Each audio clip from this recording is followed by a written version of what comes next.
Hey everyone, welcome back to the channel. Earlier we explored one of the most beautiful and liberating beaches in the Caribbean, Orient Beach in St. Martin. Orient Beach is famous for its open-minded atmosphere with a vibrant, nude-friendly culture centered around the beach, kind of right next to the destroyed remains of the old Club Orient, at the southern end. Whether you were here for sun, sea, or a little body freedom, this was the place. But just beyond the crowds, tucked away on the rocky point, is something a lot of people miss. So today we're going to be taking a little detour from the beach to a hidden natural wonder called Allen's Blowhole. No. I'm talking about a natural phenomenon that you might really want to see.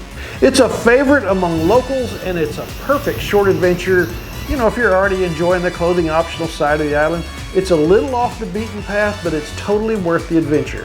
The Blowhole is a natural rock formation where erosion has made an opening, down and out, where waves come crashing in, and they forces water up through the rocks, creating like an epic geyser, like spray. You can actually see the plume from Orient Beach if you kind of watch the right area. However, it's so much better up close. So if you're enjoying the beach in your au naturel state, and you want to add a bit of adventure, just follow the shoreline south past the Club O ruins section. It's a short walk, but it's over some rocks, eroded gullies, and some pretty rough terrain. So barefoot will not cut it here. And I would go as far to say that it is not really flip-flop friendly either. Okay, so to get to Allen's Blowhole, you gotta hike a little bit past the southern end of the beach out onto the peninsula. It's also not a cut and dried path to the site, as the rugged vegetation that kind of grows along the rocks there and it crisscrosses that little peninsula. It's gonna lead you down some areas that looks like a well-worn path, and then suddenly it just closes off and makes you backtrack and try again.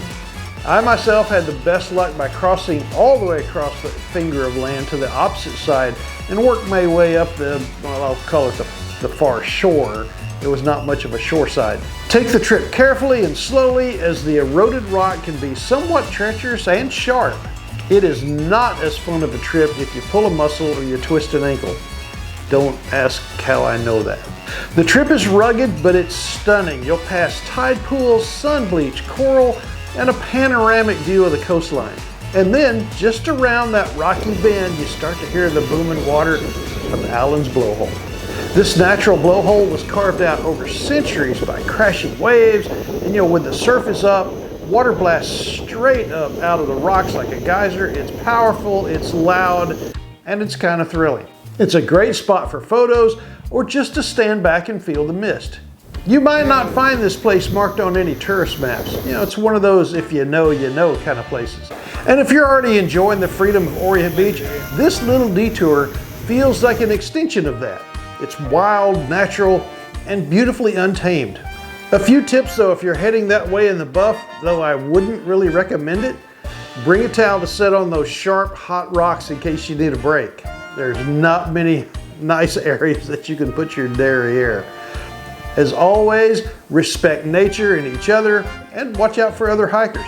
Sadly, some others tried to set up a camp or something here back in the day, and you can still see the remains of broken lawn chairs, a table, some plywood, and a shattered cooler. But actually thinking on that just now, that might be some of the remains from Hurricane Irma's destruction. I don't know. Either way, it was kind of an ugly smudge on an otherwise beautiful area. I considered trying to carry something back out with me, but that aforementioned, pulled muscle made the return trip a little bit more than I thought I could have handled, while carrying a load. Anyway, all right, that's it for today's naturist-friendly adventure. Whether you're a seasoned nudist or just dipping your toes into body-positive travel, St. Martin keeps showing us that it has something for everyone. Don't forget to like, subscribe. Oh, and if you have a comment about where you've ever found any kind of a hidden spot like this, please leave it. I'd love to hear it. Until next time, stay free, get a little bit sun-kissed, and don't forget the sunscreen.